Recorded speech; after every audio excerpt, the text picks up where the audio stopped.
Julien, le Paris Saint-Germain est en mauvaise posture mercredi soir après sa défaite 3-2 face au Barça au Parc des Princes en quart de finale aller de Ligue des Champions. Il faudra mine de rien un petit exploit pour aller renverser le Barça en Catalogne mardi.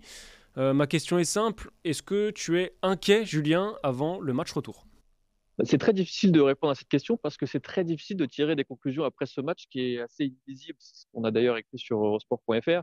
Et même pour les entraîneurs qu'on a vus en conférence de presse, c'était assez difficile. Luis Enrique n'a pas arrêté de dire que le Paris Saint-Germain aurait très bien pu gagner ce match, puisque à 2-1, Paris a notamment touché le poteau et que ça s'est joué sur des détails. Ce qui est vrai. Paris n'a pas été dominé. Paris a même été battu par un FC Barcelone finalement assez quelconque, assez moyen, pas extraordinaire. C'est peut-être ça le plus inquiétant. Moi, ce qui m'inquiète en vue du match retour, c'est finalement les individualités. Je pense en premier lieu à Donnarumma. Euh, on s'est souvent fait cette réflexion à ces hauteurs-là.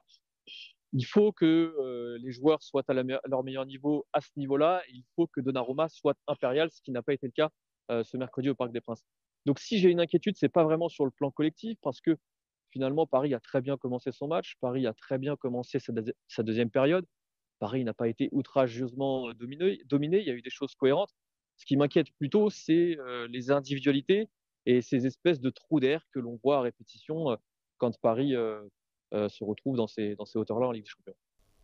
Effectivement, moi aussi j'ai des préoccupations individuelles. Tu as parlé de Donnarumma, il y a aussi le cas Kylian Mbappé. Il va falloir qu'il affiche un tout autre visage, le français, au match retour. Mais j'ai aussi des interrogations collectives parce que le PSG n'avait plus perdu depuis 5 mois, mais vient de perdre son troisième match de la saison en Ligue des Champions et dans un contexte complètement différent. Les défaites à Newcastle et à Milan, dans des stades surchauffés, c'était dans un contexte bien différent. Voilà, des grosses ambiances, des défis athlétiques assez imposants. Peut-être que le PSG n'est pas le genre d'équipe pour pouvoir répondre à ça, pas de problème. Là, c'était un match différent. Le PSG a même gagné la bataille de la possession. Après, est-ce qu'il l'a toujours bien utilisé? Je ne pense pas. Et puis, il a affiché 1000 visages dans cette rencontre, quoi. C'était assez difficile à lire. Les choix de Luis Enrique aussi n'étaient pas toujours faciles à comprendre. On a vu Ousmane Dembélé d'abord coller la ligne, puis se réaxer. On a vu Marquinhos commencer arrière droit, puis ensuite c'est Lucas Hernandez qui finit le match à ce poste-là. Zahir Emery, qui est une des certitudes du PSG en Ligue des Champions, finalement est mis sur le banc mercredi soir face au Barça. Bref, pas mal d'interrogations et une petite inquiétude statistique qui est que jamais un club français ne s'est qualifié après avoir perdu le match aller à domicile. Donc avec tout ça, le PSG en fera ce qu'il voudra, mais il aura quand même gros à faire dans une semaine.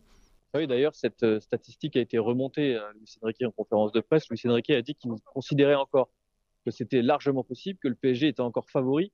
Euh, Et ce qui est paradoxal, c'est que Xavi, de son côté, lui, a plutôt minimisé cette victoire du FC Barcelone en disant que le match retour serait très dur, que tout se jouerait sur des détails et que finalement le PSG était encore favori lui aussi à ses yeux. Donc assez paradoxal, mais il y a quand même des inquiétudes à avoir pour le Paris Saint-Germain avant ce match retour. Mais ce que tu viens de dire, ça illustre quand même bien ce qu'on a vu en avant-match et pendant le match, à savoir qu'on était incapable de dire qui était favori.